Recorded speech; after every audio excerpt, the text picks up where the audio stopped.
Once his risk tolerance is there, you will determine the asset allocation that will best fit his asset risk tolerance. For example, you say the guy is aggressive, right? And normally you fit the guy into 5 cases. You have aggressive, moderately aggressive, balanced, moderately conservative, and conservative. These are the 5 broad categories of risk tolerance that one uses. Some people may also use a simpler one and they will say 3, that is aggressive, conservative, and balanced. These are 3, right? So 3 to 5 depending on whatever you like to use. So 3 to 5 are the categories of risk tolerance that one uses, right? Once you are able to assess the guy's risk tolerance, and obviously you determine the appropriate asset allocation which is in line with his risk tolerance. Which means, for example, if the guy you say is aggressive, that means maybe 90% in a risky portfolio. Okay. Then after that, now when you say risky portfolio, now risky means what risky? Right? See, risky is stocks also, right? But what kind of stocks? Risky is, let's say, investing abroad also. Right? Risky is also investing only in domestic stocks. Risky is also investing in emerging markets. Risky is investing in some mutual funds which are invested abroad, or maybe something even in hedge funds, right? Or in structured products also. So when you say risky, then you also need to assess what kind of risk, right? So the investment vehicle that you need to select will also be looked into. Okay, so fine, you've selected broad asset allocation and you selected particular investment. Then is the time once you have made an allocation, you bought the investments. Now, obviously, the story doesn't end there. The story doesn't end there because very frequently, like every couple of months, you will need to once again review the portfolio and see whether or not that particular investment allocation that you have done is in line with the guy's portfolio. For example, now assuming, let's say, the guy's investment may have fallen down. And in that case, the risky part of it now, in terms of the percentage of the risky portfolio, might have gone down. So in terms of his overall asset allocation, the risky portion has gone down. So obviously there needs to be some rebalancing of the entire portfolio. He may also come around and say that no, like this value of risky portfolio has gone down. I don't want to invest more in risky. I want my asset allocation to be changed. So that is the reason why the portfolio has to be monitored and a certain amount of rebalancing needs to be done. Right? So that is basically in terms of what is the investing process that is going to be there. Okay? Now the next thing that I'd like to take in this case is basically in terms of asset allocation. Okay? Now when I say asset allocation, what do you really mean by asset allocation? How much proportion are you going to put to a particular? Okay. Anything else beyond that?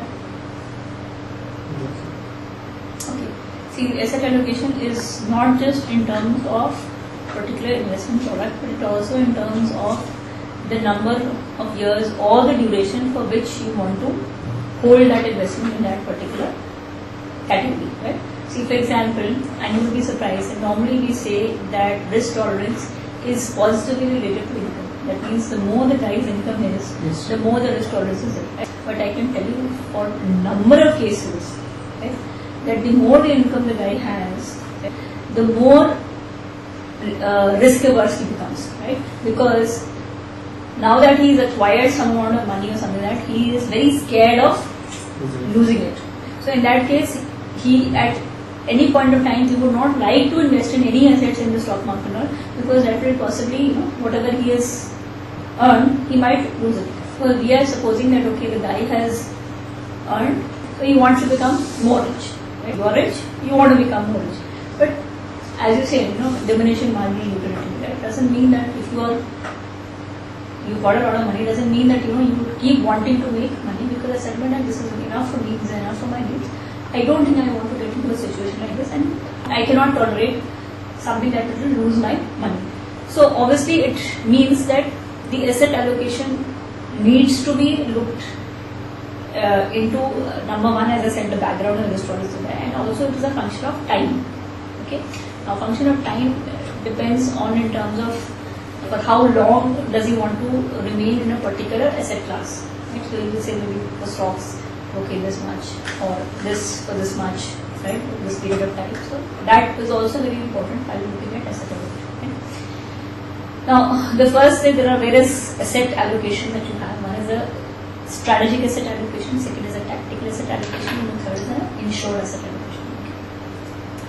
Now, basically what happens is that in a strategic asset allocation, now you try various combinations of allocations. Okay, there is combination of assets. For example, let's say you use 50% aggressive, right, or equities, and let's say 30% debt, and rest 20% in cash or cash equivalents. Okay, then you, let's say, try and find the compounding value and say that after 10 years, what is the value that is going to be there? And obviously, for finding out the value, let's say after 10 or 15 years, you would need to know whether or not, the kind of return that you need to have some assumptions as to what is the rate of return that is likely to be earned on each of these asset classes. For example, you say equity.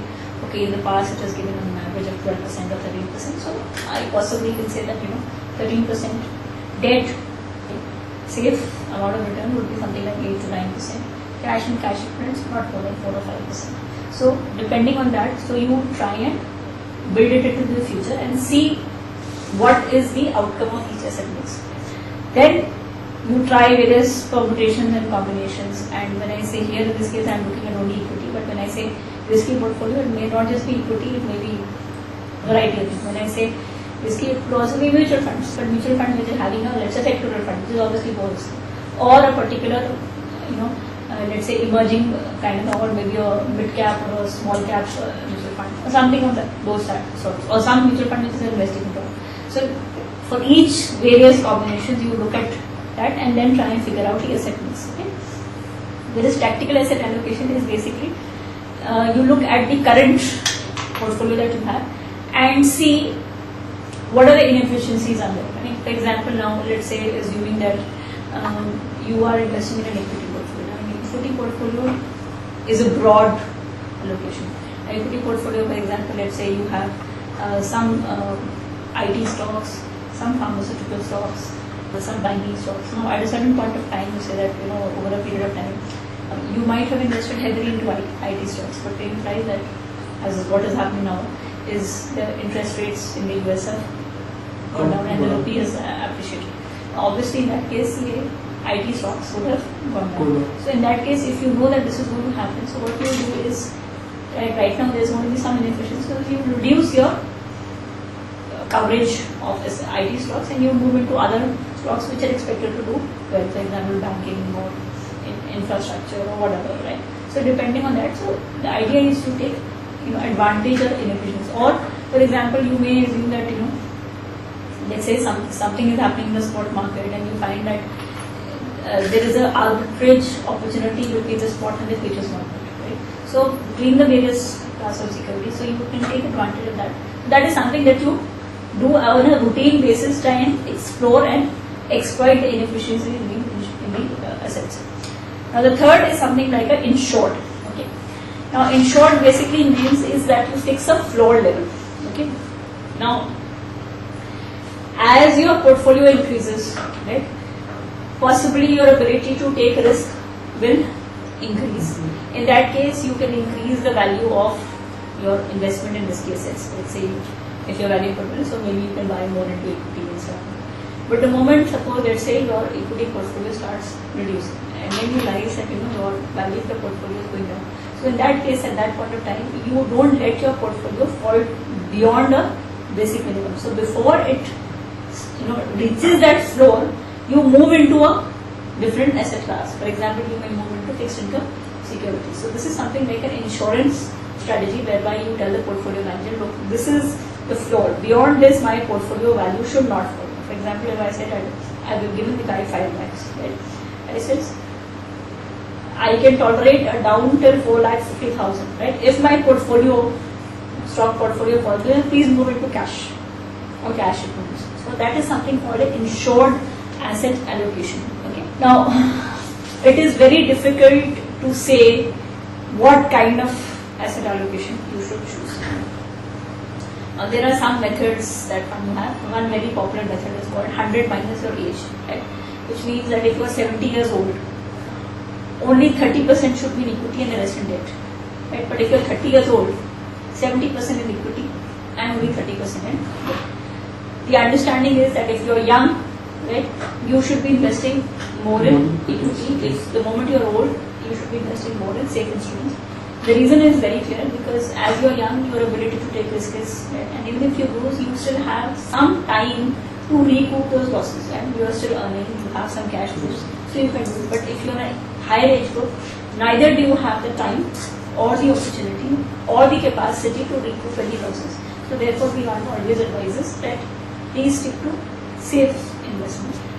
Second thing is basically it is called a financial objectives method. It basically says that you just project whatever needs you have and try and figure out some event, and as long as you are able to achieve what you have in terms of whatever methods, in terms of whatever instrument is able to achieve that, depending on your goals and objectives, right? Use that as an allocation. Now the third approach that you have is called a cash flows needs method. Now what happens is, suppose you are part of a retirement plan that you have in your office. For example, let's say your basic salary is, say, $20,000, right? So you invest as a compulsory saving 12% of that. So 12% into 20,000, right? That is 2,400. Your employer makes a matching money, so around 5,000 rupees per month, right, is invested in a portfolio. Let's assume that it gives 8%, right? Now, when you retire, okay, so you can always project that when you retire, this is the amount that is going to be there on my retirement. So assuming, let's say, it is something like 30 lakhs, right? Then thereafter, what you can do is find the value that you need at retirement. Okay, when you feel retirement, that let's say assume that you need 25,000 rupees per month to meet your daily needs and stuff, right? So you find out that the present value of whatever 25,000, find out the corpus that you need, subtract whatever you have accumulated from your pension, and then see that what is the shortfall that is required. Once you have determined the shortfall, in that case, then you decide on a course of investment, and of course, depending on the savings that you have, right, figure out what particular investment and the rate of return that is to be given in order to make that or on that investment, right? So that is what is called a cash flow needs method. And the last is a risk tolerance method. Is basically, in this case, if highly risk averse, then in that case all safe instruments, if the guy is very risk tolerant, then in that case all stocks are more risky investments. And when I say risky investments, there are a variety of risky investments, right? So this is in terms of asset allocation. For example, there are some commonly accepted asset classes. For example, if you are, say, conservative, so conservative will say 50% into bonds, 20% into domestic stock, and 30% in, let's say, short term. If you are balanced, that's one of the suggestions, right? 40% into bonds, 45% into domestic stock, 10% into short term, and 5% into something that goes into foreign.